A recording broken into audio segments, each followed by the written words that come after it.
केवी news में आपका स्वागत है। मैं मुदस्सिर अहमद आपके साथ।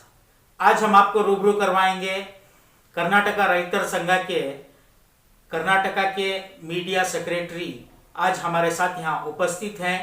आइए अब हम इनसे जानकारी लेंगे कि जो ये बिल वापस होने के बाद इनका क्या कहना है। सबसे पहले हम आपको जो है बधाई देना चाहते हैं कि आपकी जो कोशिश थी, आपका जो लगन से आपके जो किसानों ने काम किया, जिनको बहुत सारे लोगों ने जो है अपनी जान को खोया है, माल को खोया है, अपने कारोबार को छोड़कर जो है दिन रात धूप बारिश में वहां पर बैठकर जो है सरकार को ये बिल वापस लेने से मनवा लिया है।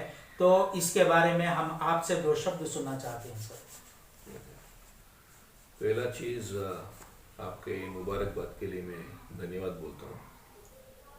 और ये मुबारक जो है हमारे तरफ से हम क्या देखेंगे कि ये अधूरा मुबारक है, क्योंकि ये जीत भी अधूरी है आज की तारीख पे। फिर भी हम इसको एक फर्स्ट लेवल ऑफ जीत समझते हैं। सबसे पहले मैं सारे जर्नलिस्ट को धन्यवाद बोलना चाहता हूँ, क्योंकि जर्नलिज्म के ऊपर भी एक तरीके के दबाव और उनके ऊपर एक मैं अटैक ही बोल सकता हूँ। जो भी ये किसान आंदोलन को जो चैनल लोगों को पहुंचाने के लिए कोशिश कर रहे थे, उनके ऊपर क्या क्या हुआ, कैसे हुआ, क्या क्या गुजरना पड़ा हमें मालूम है। तो इसके बावजूद भी आप लोग हमारे साथ खड़े रहे और किसानों का जो आवाज़ था लोगों तक पहुंचाने के लिए आपने एफर्ट डाला। उसके लिए मैं सारे जर्नलिस्ट, स्टेट के, डिस्ट्रिक्ट के और नेशनल जर्नलिस्ट को मैं धन्यवाद बोलना चाहता हूँ। Thank you sir. दूसरी बात, जो हमारे पुलिस कर्मचारी हैं, हम उनको भी धन्यवाद बोलना चाहते हैं, क्योंकि बहुत सारे अगर मेरा आंकड़ा ठीक है तो मोर देन 60-70% जो पुलिस कर्मचारी आज हैं, तो एक क्या तरफ से वो तो किसान के बच्चे ही रहते हैं। तो उन्होंने भी अपना ड्यूटी संभालते हुए एक उनको मैं सपोर्ट नहीं बोल सकता हूँ, बट फिर भी उन्होंने अपना फर्ज निभाया और साथ साथ में हमारे साथ कंधे से कंधे मिला के उन्होंने भी लड़ रहे थे। एक तरीके से लड़ाई वो भी कर रहे थे। जब हम रोड पे बैठते तो उनको भी रोड में हमारे लिए रहना पड़ता था, तो उनके लिए भी मैं आपको सुरक्षा देते थे। तो बहुत ज़रूरी होता है आज की तारीख में, तो उनके लिए भी मैं अपना धन्यवाद बोलना चाहता हूँ। और रही बात ये जो कल हमारे प्रधानमंत्री मोदी जी जो ने ऐलान किया कि 3 कानून को वापस ले रहे हैं, अच्छा है, स्वागत करते हैं कि एटलीस्ट उन्होंने सोचा कि इसको वापस लेना है। उस चीज़ के लिए हम उनका ये जो डिसीजन है हम उसका स्वागत करते हैं। शायद ये जो डिसीजन उन्होंने लिया, ये अगर वो बहुत पहले लिया होता तो हमारे 700 किसान भाई जो अपना जान देकर इस आंदोलन में जो अपना जान खो दिए वो बच जाते थे। 700 फैमिलीज बच जाते थे। उनके बच्चों का पिता भाई जो अभी नहीं है वो उनके साथ रहते थे। थोड़ा देर कर दिया प्रधानमंत्री ने। देर से सही कुछ तो समझ में आया, मैं वैसा समझता हूँ। और इसका दूसरे पहलुओं से अगर आप देखेंगे कि जब एक तरफ मोदी जी ऐसा अपना उनका एक बर्ताव ऐसा हुआ करता था कि एक किसान आंदोलन जो चल रहा है वो भारत में ही नहीं चल रहा है, किसी और देश में चल रहा है, जैसा वैसा वाला उनका एक बर्ताव था। उन्होंने किसान बिल, जो फार्मर बिल का उन्होंने जो बात किया था असेंबली में, पार्लियामेंट में, उसके बाद कल ही उन्होंने बात किया। बीच में कभी भी उन्होंने फार्मर बिल के बारे में कभी भी बात नहीं किया, उतना उन्होंने मौन रखा था। वो थोड़ा उनको पहले कर देना था। और किसानों को बहुत अलग अलग नाम से भी उन्होंने इस देश को पहचान करवाया कि ये किसान नहीं है, ये देशद्रोही है, खालिस्तानी है, नक्सलाइट्स हैं और ये विरोध पक्ष का ऑपोजिशन टीम का ये मेंबर्स है। जी बहुत अच्छे अच्छे नाम भी दिया हम लोगों को, अच्छा अच्छा इंट्रोडक्शन भी करवाया। सडनली ये जो खालिस्तानी है, टेररिस्ट है, उनके ऊपर थोड़ा प्यार आ गया कल उनको, तो कल आके उन्होंने बोला कि नहीं, हम उसको वापस ले रहे हैं। जिस तरीके से उन्होंने इसको बोला जो मीडिया में आके, थोड़ा उसको बारीक से फर्कना पड़ता है। उन्होंने जो शब्द इस्तेमाल किया उसको, वो बोलते हैं कि मैं भारत देशवासियों को माफी पूछता हूँ, चंद कुछ किसानों को मैं कॉन्फिडेंस में नहीं ले पाया बोल के। ये देखिए कि ऐसा है कि हमारे कन्नड़ा में एक कहावत है, केड़क बिद्रू मीसे मಣ್ಣागिला टाइप, अगर नीचे भी गिरे, अगर पहलवान नीचे भी गिर गया तो मेरे मुझ पे मिट्टी नहीं पड़ा, ऐसा बोल के वो उसका अर्थ निकलता है। एक तरफ से उनको मालूम है कि ये होने वाला नहीं है कि किसान हटेंगे नहीं बोल के, दूसरी तरफ उधर भी एक पॉलिटिकल गेम खेलते हैं कि बोल रहे कि नहीं नहीं मैं लोगों को माफ़ी चाहता हूँ, माफ़ी पूछना बोल के। अगर उनको सच्ची में माफ़ी पूछना है तो उनको माफ़ी उन 700 भाई जो गुजर गए उनसे माफ़ी पूछना है, उनके परिवार से माफ़ी, परिवार वालों से। वो एक चीज़, 1 साल से बारिश में, धूप में, एक 2-3 शेड को आग भी लग गया था, ओके।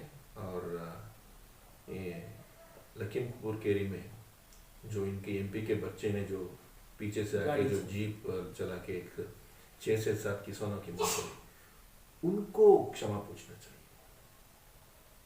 देशवासियों को पूछ रहे हैं, उधर एक पॉलिटिकल गेम है वो, ओके। वो दाम बढ़ गए इसलिए। वो अगर उनको उसके ऊपर उनको थोड़ा बुरा लग रहा है तो दाम कम करना पड़ेगा, माफी पूछने से तो कम थोड़ी होगा जी, ओके। वो एक देखता हूँ। दूसरी बात देखिए, फरवरी मार्च में उत्तर प्रदेश और पंजाब में इलेक्शन आ रहा है, वो हम उसका नजरअंदाज नहीं कर सकते, ओके।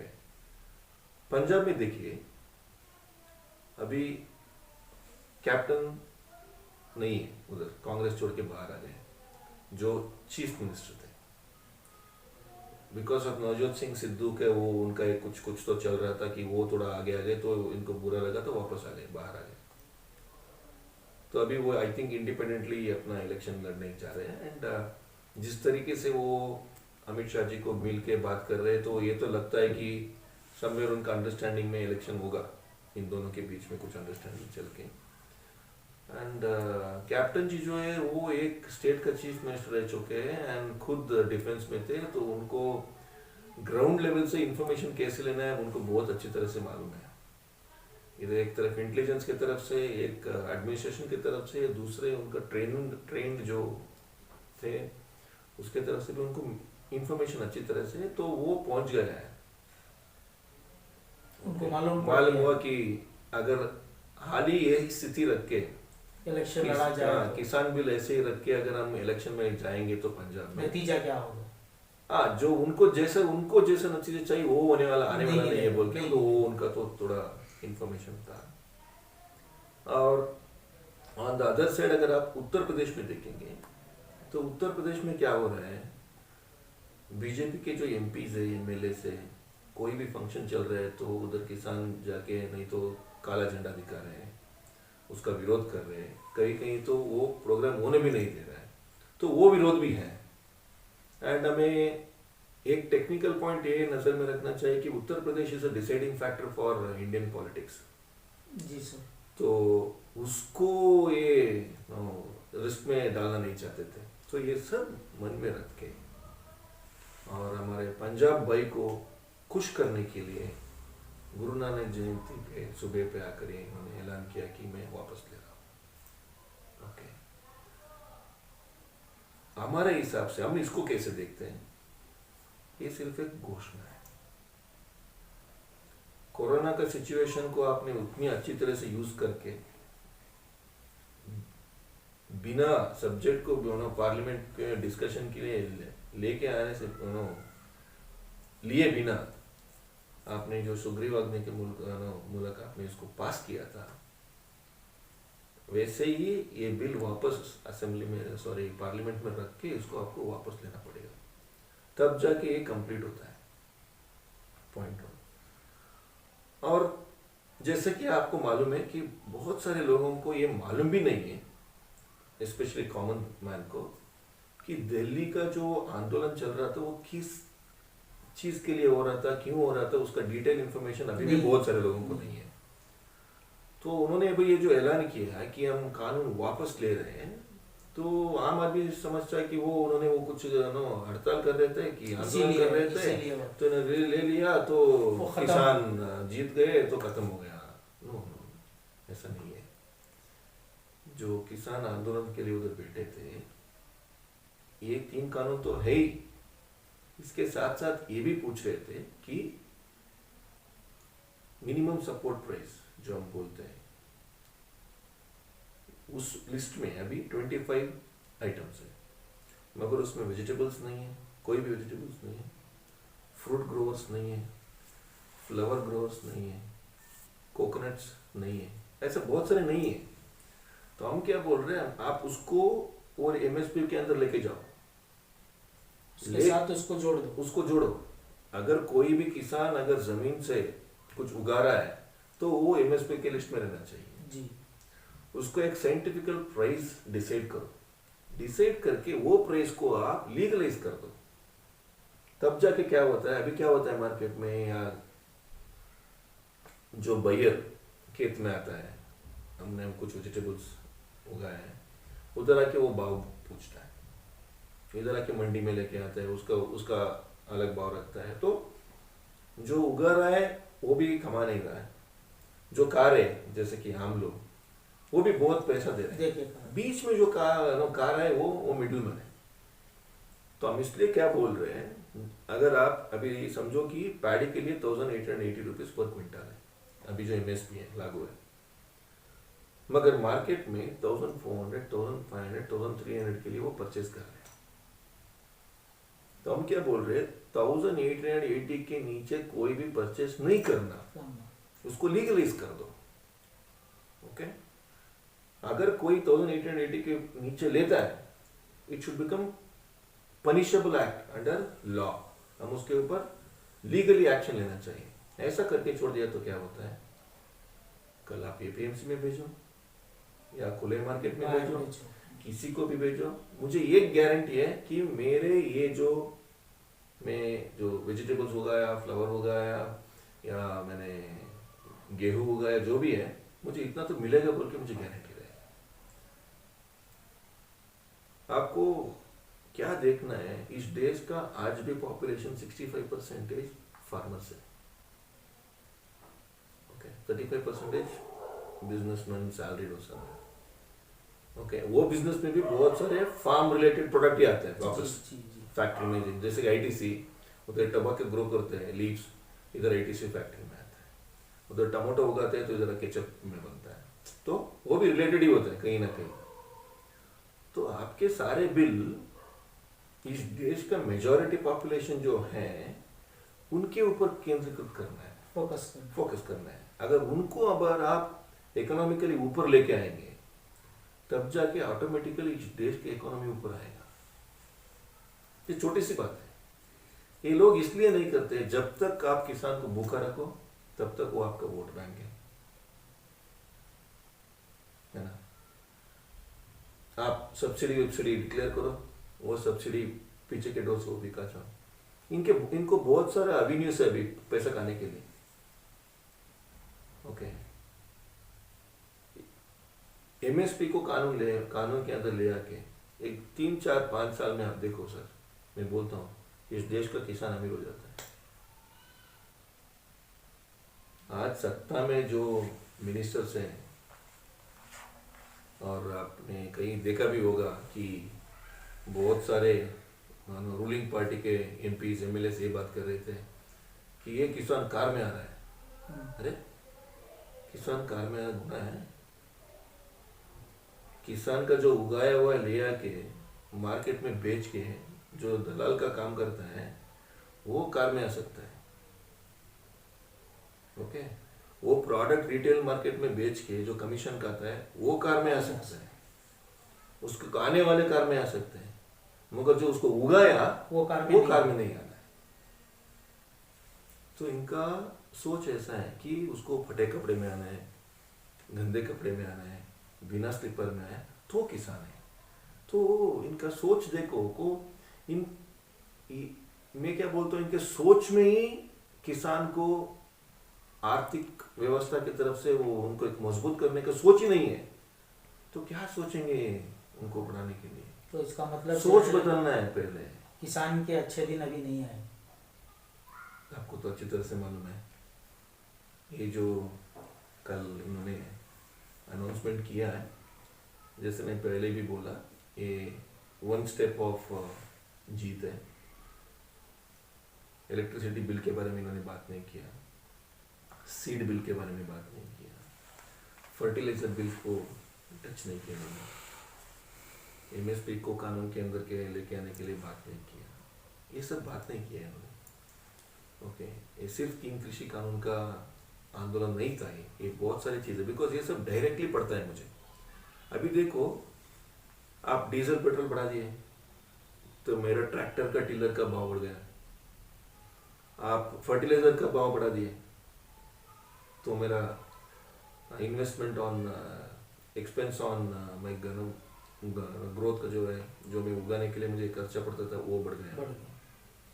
ये सब बढ़ने के बाद में उनको वो सब आइटम को गाड़ी में लेके उधर मुझे मंडी को आना था, वो एक्सपेंसेस बढ़ गया। एक तरफ हमारे पूरे जो एक्सपेंसेस है वो बढ़ रहा है, दूसरी तरफ मेरा जो प्रोडक्ट है उसको आप रेट ही फिक्स नहीं कर रहे हो। तो किसान का आंदोलन इसके ऊपर है, जब तक ये फिक्स नहीं होता और जब तक ये 700 लोग भाई जो मरे इनको, बिकॉज ये तो देखो भाई क्या होता है, इंडियन पिनल कोड भी यही बोलता है कि अगर किसी के वजह से किसी का मौत हुआ है तो वो जिम्मेदार है। इधर तो पूरा गवर्नमेंट जिम्मेदार है।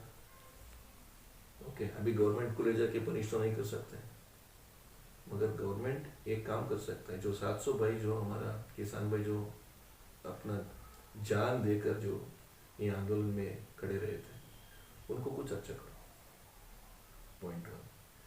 सबके ऊपर जो गलत गलत जो केस बुक किया उसको निकालो और किसानों से माफ़ी मांगो कि हमने गलत किया बोल के। अगला जो भी आप सोच रहे कि बिल लेके आएंगे या जो भी बिल करेंगे, किसानों के साथ बैठो, बात करो, उनके साथ बात करो, डिस्कस करो, तब जाके वापस पार्लियामेंट में रखो, उधर भी डिस्कस करो, जो अच्छा है वो लो। भाई किसान कोई पॉलिटिकल पार्टी का मेंबर नहीं है। किसान जब इंदिरा गांधी थे तब भी लड़ा, जब चंद्रशेखर आए तब भी लड़ा, जब मोदी जी आए तब भी लड़ा। ये पैगाम पहुंचाना चाहता हूं, इस देश का जो किसान है, irrespective of political party, central government में जो आएगा, किसान को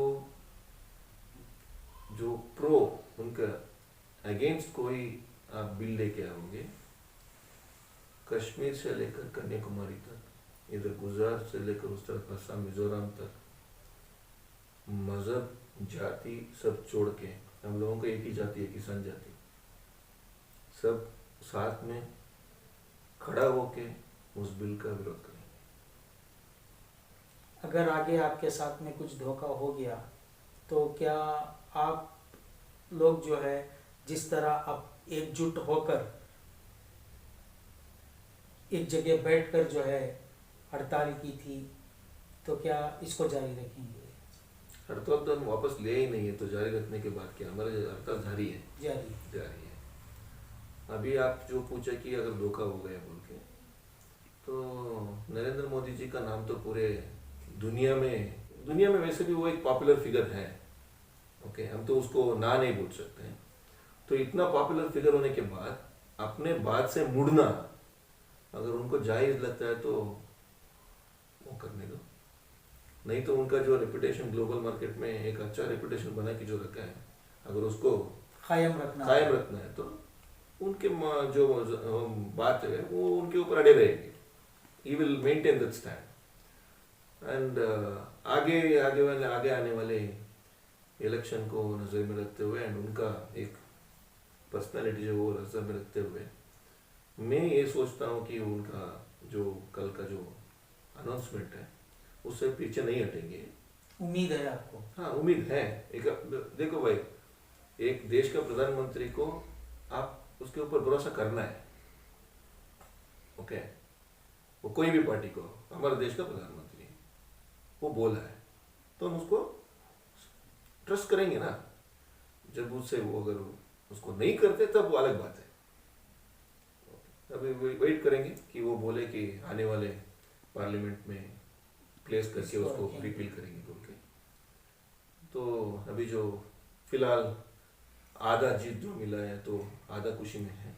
जब पूरी जीता तो हम सब मिलके वो जीत का खुशी जश्न मनाएंगे. मनाएंगे. केवी न्यूज़ को बात करने के लिए आपका धन्यवाद सर. आपको लिए भी थैंक यू. एंड आगे भी आप लोगों का जो सपोर्ट है ऐसे ही बरकरार रहे ऐसा मैं उम्मीद करता हूँ.